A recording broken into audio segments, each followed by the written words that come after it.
기독교 역사를 돌아보면 항상 박해나 환란이 있었습니다.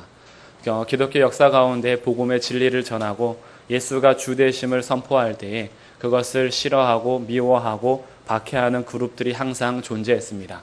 그러다 보니까 기독교 역사에서 환란과 핍박 이런 일들은 떠나지 않은 상태에서 기독교 역사가 지내오고 있습니다.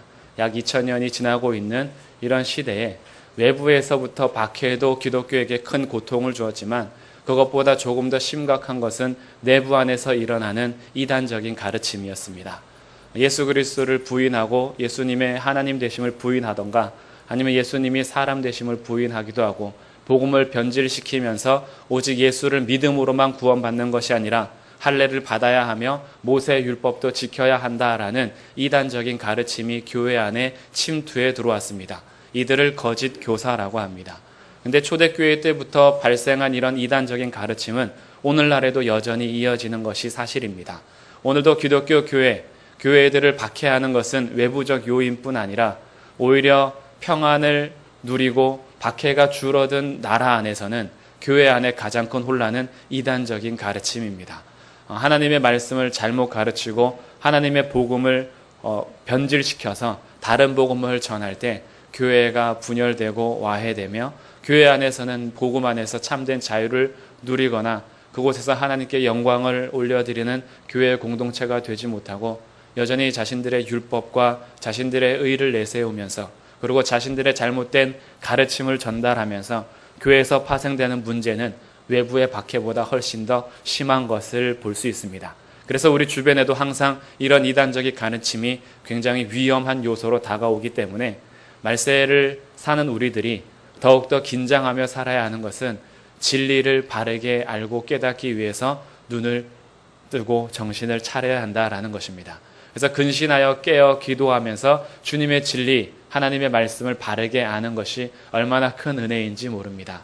오늘 빌립보 교회 편지를 보내면서 3장을 시작하면서 이제 사도 바울은 빌립보 교회 안에 있는 잘못된 가르침과 거짓 교사들을 향하여서 경고하고 그리고 빌립보 교회 성도들은 그런 사람들을 주의해라 라는 것을 가르치면서 이제 복음의 말씀이 계속 증거되고 있습니다. 3장 1절 이렇게 시작합니다. 끝으로 나의 형제들아, 이것은 분위기를 전환하는 것입니다. 1장 2장에서는 그리스도만으로 존귀케 하길 원하면서 우리 안에서 복음에 합당한 삶이 무엇인지 전했던 사도 바울은 이제 3장에서 분위기를 전환하면서 이들이 거짓된 가르침으로부터 바르게 정신 차릴 것을 시작하기 위하여 나의 형제들아 이제 마지막으로 한 번 더 말한다라는 거죠. 그런데 그 말이 이단적인 가르침에 대해서 경고하기 전에 주 안에서 기뻐하라 이렇게 말하고 있습니다. 사도 바울이 지금 주목하면서 빌립보 교회 성도들을 바르게 세우는 것을 목적으로 하면서 이단적인 가르침에 대해서 주의할 것을 말하기 전에 주 안에서 기뻐하라라고 명령하는 것은 굉장한 의미가 있습니다. 우리가 주님 안에서 기뻐하면서 복음의 진리를 따르는 것이 오히려 우리를 침투하여서 이단적 가르침에서 삼가 주의하는 것보다 선행된다라는 것입니다. 에베소 교회가 놓쳤던 것이 이것이었습니다. 에베소 교회는 이단들의 가르침을 잘 막았습니다. 그래서 요한계시록에서 에베소 교회는 칭찬을 받습니다. 너희가 거짓 교훈을 잘 물리쳤구나. 그런데 그들이 놓친 것이 있었습니다. 첫사랑을 상실한 겁니다. 진리에 대해서 바르게 서려고 하다 보니 진리로부터 출발되는 사랑이 사라진 겁니다. 서로에 대해서 진리만을 강조하면서 너무 이것이 교리적으로 가다 보니까 주님과의 그 사랑이 굉장히 전투적이 되어버렸습니다. 그래서 빌립보서를 기록하면서 이것을 먼저 주장하는 것입니다. 주 안에서 기뻐하라. 너희들의 기쁨이 사라질 것이 아니다. 진리를 수호하고 주님의 복음 앞에 서 있으면서 너희들이 거짓된 가르침을 삼가 주의할 때 너희들이 먼저 선행돼야 될 것은 그리스도 안에서 기뻐하는 그 기쁨을 놓치지 마라라는 것이죠. 그러면서 이렇게 얘기합니다. 너희에게 같은 말을 쓰는 것이 내게는 수고로움이 없고 너희에게는 안전하니라. 내가 이 말을 몇 번을 반복해도 나는 입이 안 아프다라는 거예요. 이것이 오히려 너희에게 안전하다. 그래서 너희의 안전을 위해서라면 몇 번이고 나는 계속 말할 것이다. 주 안에서 기뻐하라, 기뻐하라.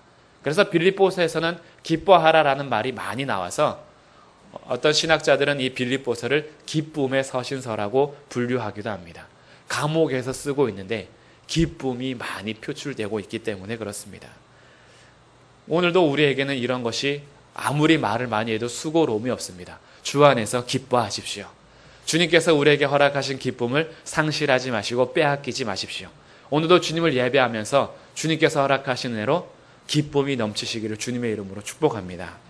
이렇게 기뻐하는 가운데 2절이 시작이 됩니다. 개들을 삼가고 행악하는 자들을 삼가고 몸을 상해하는 일을 삼가라. 삼가라는 말을 3번씩이나 반복하면서 개들과 행악하는 자들과 몸을 상해하는 일을 삼가라고 합니다. 이 삼가라는 의미는 주의하라라는 뜻입니다. 원래 뜻은 보다라는 겁니다. 보는 거예요. 주의 깊게 보는 겁니다. 이것을 주의 깊게 보면서 분별하여 삼가라는 의미로 사용하고 있습니다.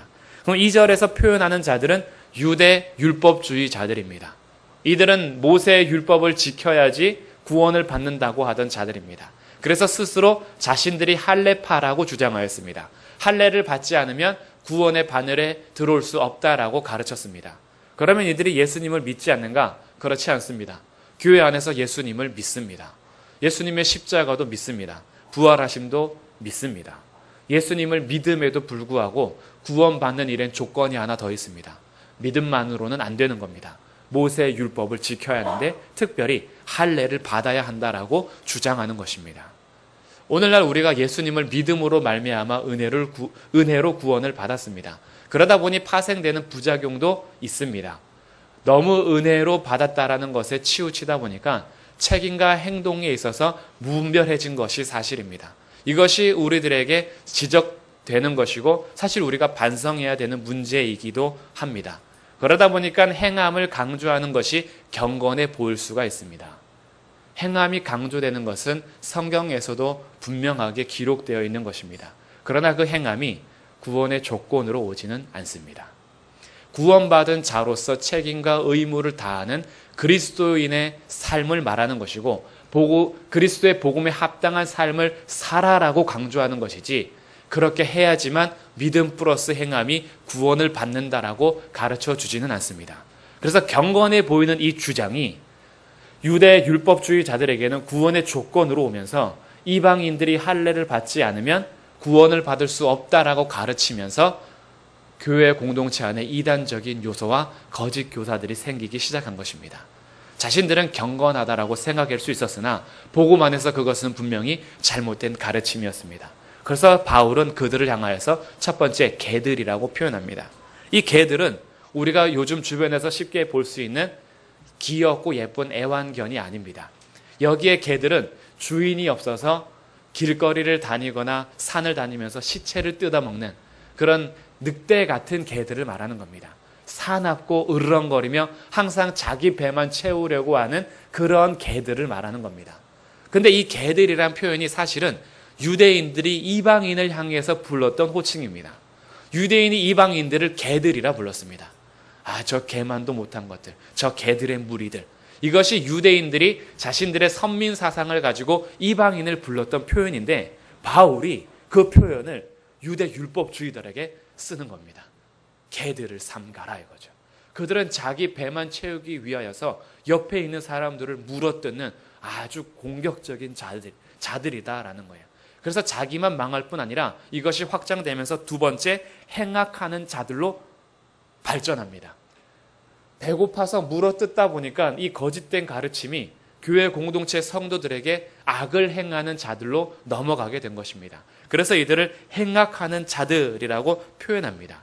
자신의 기준으로 다른 사람을 재단하다 보니까 자신의 기준에 들어오지 않으면 다 물어뜯어 버리는 거예요. 그것이 악이다라는 겁니다. 복음 안에서 하나님의 말씀이 기준이 아니라 자기의 율법이 기준이 되어서 복음 외에 다른 것을 주장하며 그것을 지키지 않았을 때 서로 물어뜯는 이것은 서로가 망치고 상하고 무너지는 행악하는 자들이다라고 표현합니다. 그러면서 세 번째는 몸을 상해하는 일을 삼가라라고 합니다. 이 몸을 상해한다라는 것은 할례를 의미합니다. 남자 생식기의 표피를 제거하는 일입니다. 그래서 자신들은 이것이 할례가 거룩한 의식이었어요. 이 할례를 통하여서 구원받은 자의 삶을 반열에 들어가는 겁니다. 근데 바울은 이 할례를 가지고 몸을 상해하는 일이라고 표현한 것입니다. 야, 너희들 왜 이렇게 몸을 자해하냐 이거야. 왜 몸을 상해하냐 이겁니다. 그렇다고 사도 바울이 할례를 무시했느냐? 그렇지 않습니다. 3절 맨 끝에 보면 우리가 곧 할례파다 이렇게 얘기합니다.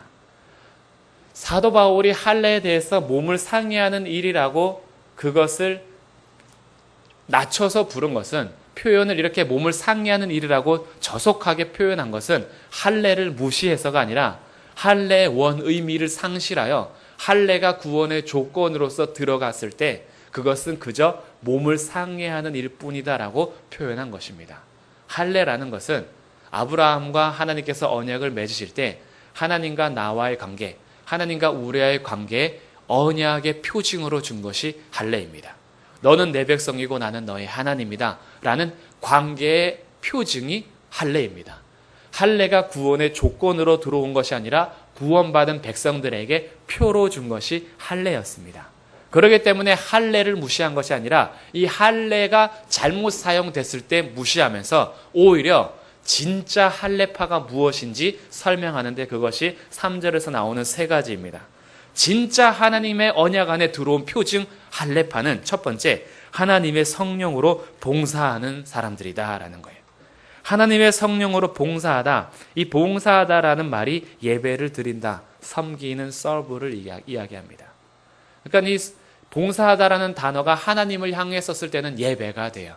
그리고 사람과 사람 사이에 썼을 때는 섬김이 됩니다. 이것이 봉사라는 거예요. 근데 이것은 하나님의 성령으로 합니다.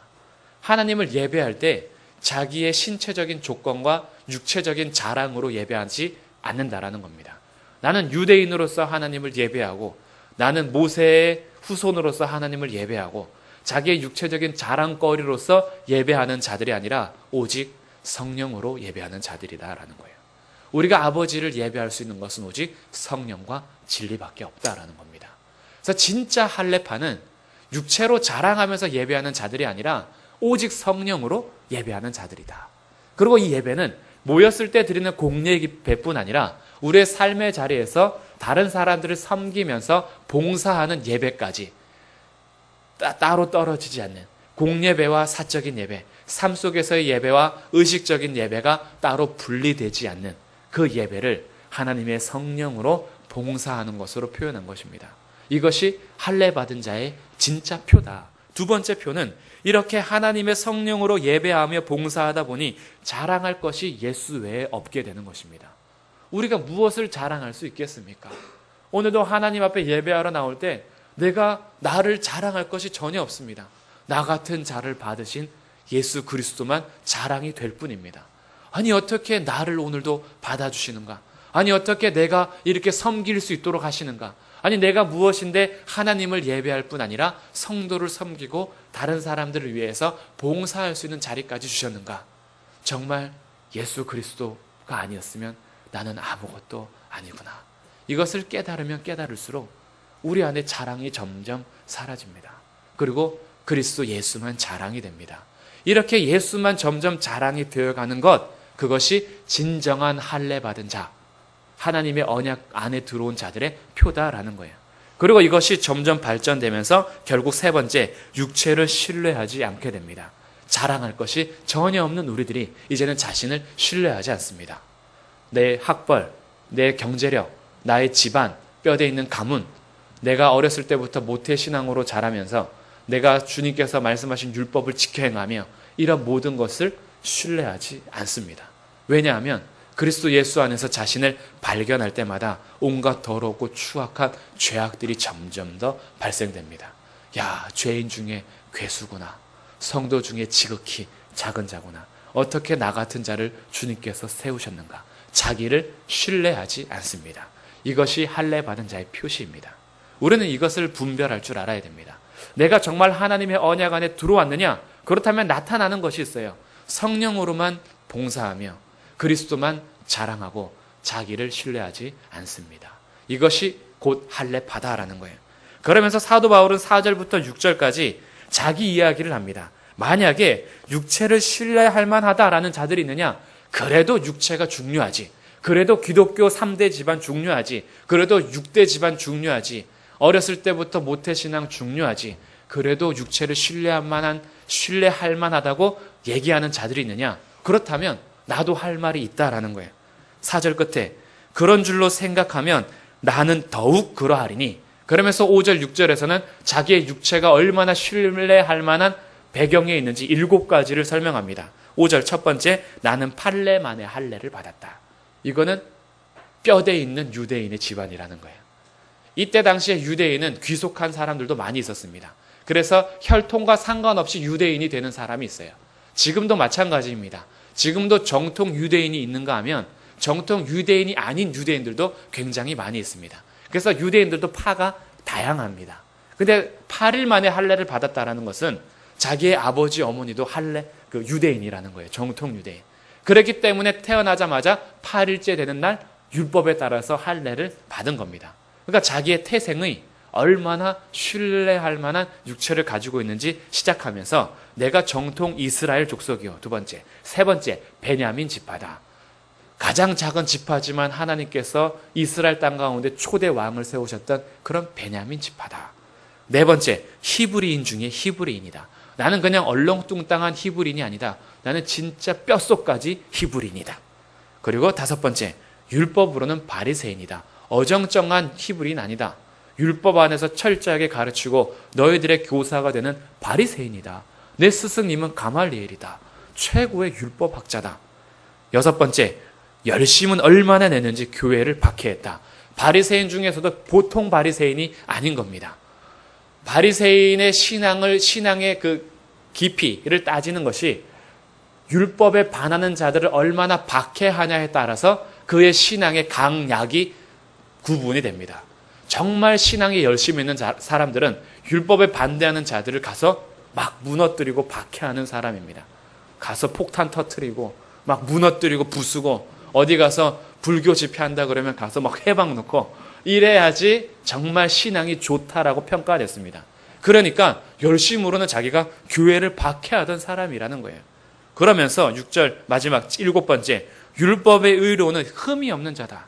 내가 율법 안에서 얼마나 완벽했는지 너희가 나에게 흠을 찾을 수 없을 정도로 내가 완벽하게 순종하려고 했던 자다. 그러면 한번 따져봐라. 내가 너희들보다 육체를 신뢰할 만한 것이 얼마나 더 많겠느냐. 그러나 7절, 우리 7절 같이 읽겠습니다. 시작. 그러나 무엇이든지 내게 유익하던 것을 내가 그리스도를 위하여 다 해로 여길 뿐더러. 그럼에도 불구하고 이것이 나에게 유익했던 육체 신뢰할 만한 것인데 이것이 오히려 해가 된 것은 그리스도를 위한 것이다 라는 거예요. 왜 그리스도를 위하여 해로 여겼느냐? 육체로 자랑할 만한 했던 이것이 오히려 그리스도를 아는 지식에는 해가 됐던 거예요. 정말 히브리인 중에 히브리인으로 8일 만에 할례를 받고 바리새인 중에 바리새인으로 교회를 박해하고 그렇게 열심히 율법을 지켜나가는데 그리스도를 몰랐습니다. 그렇게 열심히 살면 살수록 그리스도와 멀어졌어요. 성경에서 율법에서 말하는 메시아로부터 오히려 멀어지고 그 메시아를 따르는 자들을 박해하기 시작하는데 나중에 예수님께서는 바울을 다메섹에서 만나시면서 이렇게 질문하십니다. 사울아 사울아 내가 어찌하여 나를 박해하느냐. 예수를 따르는 무리들을 박해했는데 그 박해가 예수님을 박해하는 것이라고 주님께서 질문을 던지신 거예요. 그러니 자기가 열심을 내면 열심을 낼수록 자기의 육체가 자랑이 되면 자랑이 될수록 오히려 그리스도와는 멀어진 것입니다. 그래서 그리스도께로 돌아와 보니 내게 유익하던 이것이 다 해였을 뿐입니다. 자기에게 손실을 가져온 것뿐밖에 되지 않았어요. 그래서 이것이 오히려 해로 여기는 것입니다. 그러면서 8절 또한 모든 것을 해로 여겨요. 내가 자랑할 만한 육체뿐 아니라 나의 모든 것이 그리스도로부터 멀어졌다면 그리스도로부터 멀어지는 그 모든 것은 다 해가 될 뿐이에요. 왜냐하면 내 주 그리스도 예수를 아는 지식이 가장 고상하기 때문이다. 가장 고상하다라는 말은 가장 탁월하다라는 말입니다. 가장 뛰어난 거예요. 같이 비교가 되지 않는 것입니다. 그래서 두 가지를 비교했을 때 이것은 예수님을 아는 지식과 비교할 수 있을 만한 것이 아무것도 없다라는 겁니다. 가장 탁월하고 가장 뛰어난 고상한 지식이 그리스도 예수를 아는 지식이라는 거예요. 내가 서울대를 나오고 하버드대를 나오고 내가 아무리 이 땅 가운데 박사학위를 몇 개 가지고 있어도 그것이 예수로부터 멀어진 것이었다면 이것은 해일 뿐이다라는 거예요. 오히려 그리스도 예수를 아는 지식이 이 땅 가운데 박사학위 100개 가지고 있는 것보다 훨씬 탁월하다라는 것을 인정하고 고백하는 것입니다. 그러면서 예수님에 대해서 세 가지를 표현하는데 8절 모든 것을 해로 여김은 내 주, 내 그리스도, 내 예수. 나의라는 소유격에 있어서 지금 자신을 이렇게 표현하는데 예수님을 나의 주님이시요, 나의 그리스도요, 나의 예수라는 겁니다. 예수님을 아는 지식에 대해서 얘기하면서 예수님을 이렇게 표현하는 것, 나의 주님, 그분이 나의 주님이시다. 세상에 그 어떤 것도 나의 주인이 될 수 없다. 예수님 그분이 나의 주인이 되셨으며 그리스도, 기름 부음 받은 자, 이것은 왕이요 선지자요 제사장으로서의 예수님을 고백하는 겁니다. 예수님이 나의 왕이시요, 예수님이 하나님과 나와의 관계를 맺어주는 제사장이요, 예수님만이 완벽한 말씀으로 오셔서 그 말씀을 전해주시는 선지자인 그리스도다. 그분이 나의 주일 뿐 아니라 나의 왕이요 선지자요 제사장인 그리스도요, 그리고 그분이 나의 예수다. 예수라는 말의 뜻은 저가 자기 백성을 저들의 죄에서 구원할 자, 예수라는 이름이 구원자라는 뜻입니다. 그러니 그분이 나의 구원자라는 거예요. 이렇게 주님을 표현할 때 주 되신 그분, 그리스도이신 그분, 예수, 그분을 표현할 때 소유격을 가지고 나의 주님, 나의 그리스도, 나의 예수님이라고 표현한 것은 그리스도 예수를 아는 지식이 나와 직접적인 연관이 되었다라고 고백하는 겁니다. 예수님을 인정하는 사람들이 많이 있을 수 있습니다. 그러나 그 예수님이 나의 주가 되셔야 합니다.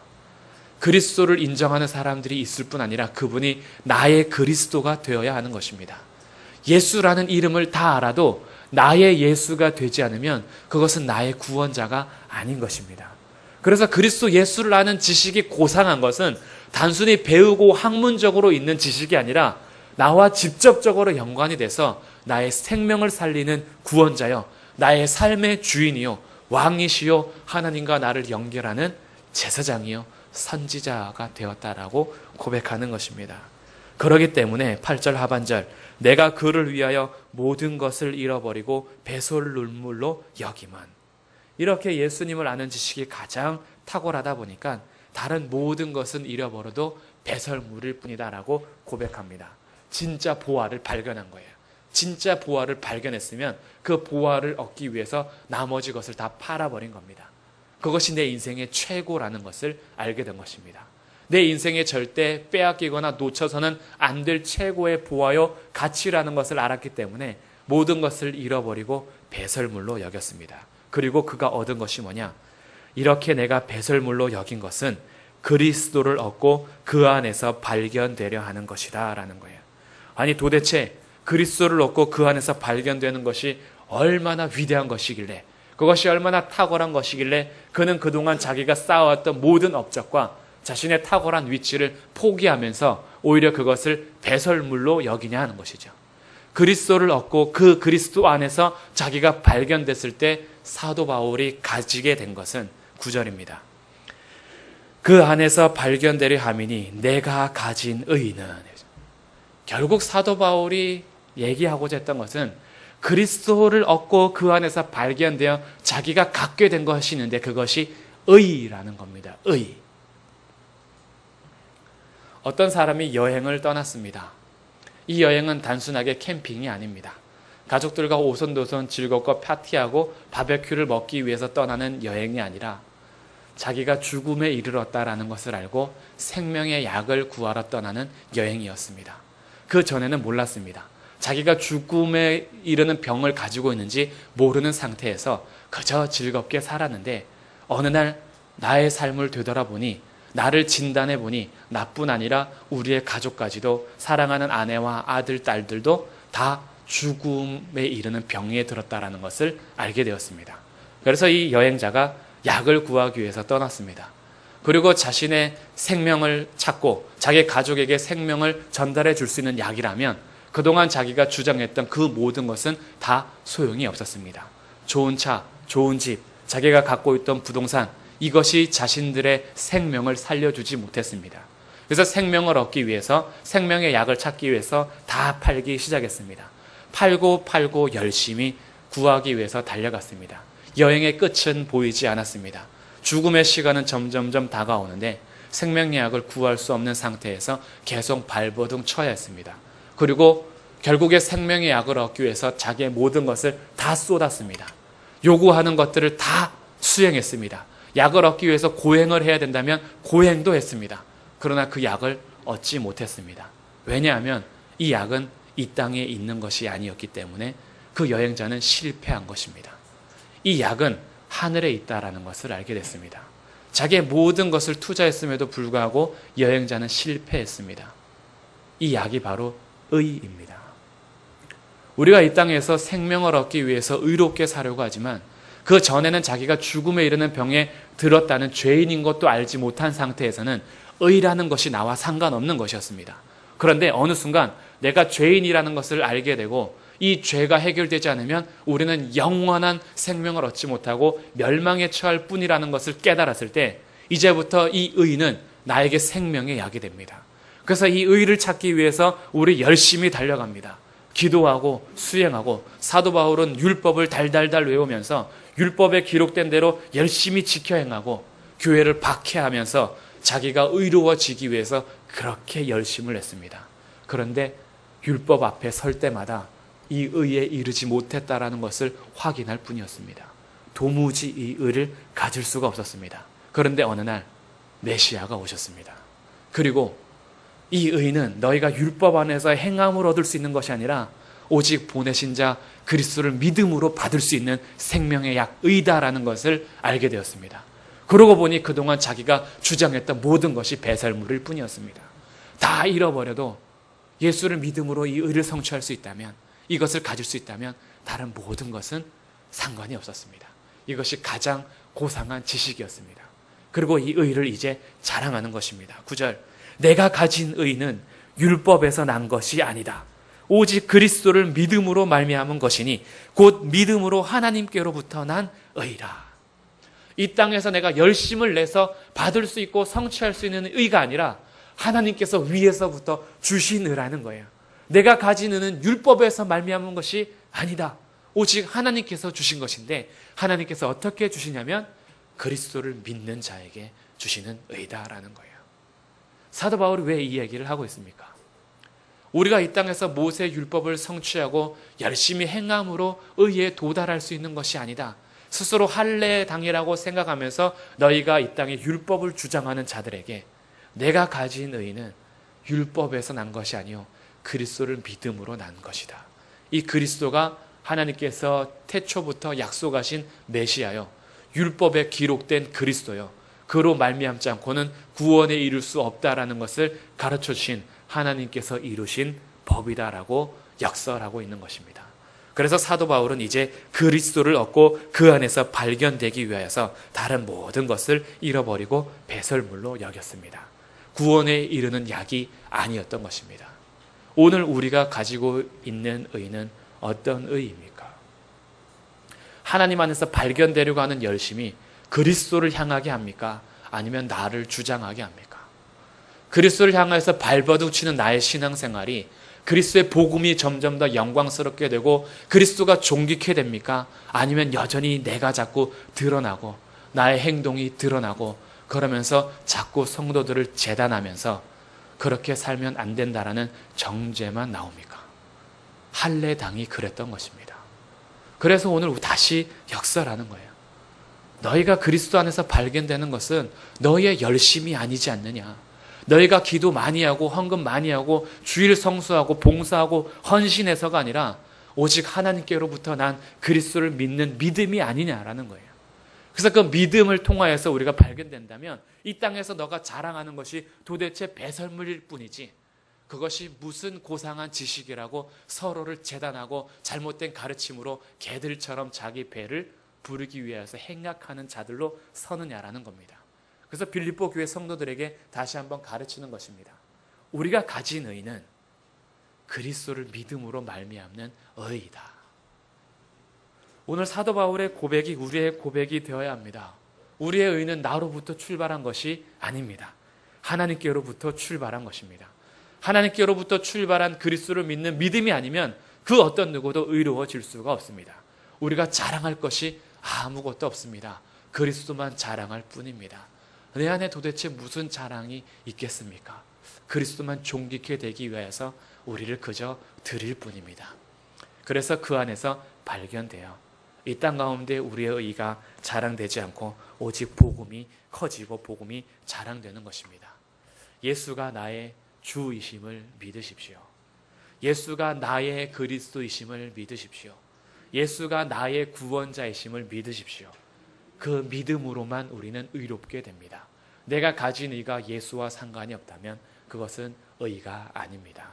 그래서 이제 우리들은 어떻게 해서든지 그리스도를 얻고 그리스도를 알기 위해서라면 내게 있는 것을 잃어버려도 그 잃어버림을 소중히 여기지 않아도 되는 것은 그 이름을 통하여서 예수를 얻을 수 있기 때문에 그렇습니다. 그래서 우리가 인생의 그래프를 그리다 보면은 내가 인생에서 정말 칭찬받고 잘 나갔을 때 오히려 그리스도와 멀어질 때라는 것을 볼 때가 종종 있습니다.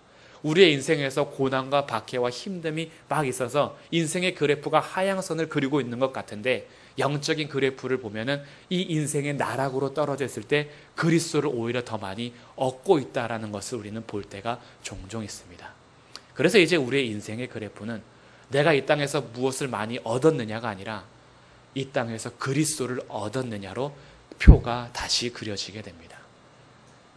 우리의 삶 속에서 그리스도를 얼마나 얻고 계십니까? 그 안에서 얼마나 발견되고 계십니까? 그 주님이 나의 주님이 되지 않고 나의 그리스도가 되지 않고 나의 구원자가 되지 않은 상태에서 오늘도 살아간다면 우리는 모든 것을 잃어버린 자이지만 오늘도 그분이 나의 주요, 나의 그리스도요, 나의 예수라는 것이 확인이 된다면 모든 것을 얻은 자입니다. 이것을 믿으시고 우리의 가진 의도 그리스도 안에서 발견된 의가 되기를 주님의 이름으로 축복합니다. 네, 기도하겠습니다. 하나님 은혜 감사합니다. 우리 안에 그리스도를 알게 하시고 그리스도 아는 지식을 허락해 주셔서 오늘도 하나님께로부터 난 의 믿음을 소유하게 해주셔서 감사합니다. 아직 우리 안에서 믿음을 소유하지 못한 하나님의 잃어버린 자들이 있다면 주님 오늘 이 시간 나의 주요 나의 그리스도요 나의 구원자이신 예수님으로 믿을 수 있도록 은혜를 베풀어 주옵소서.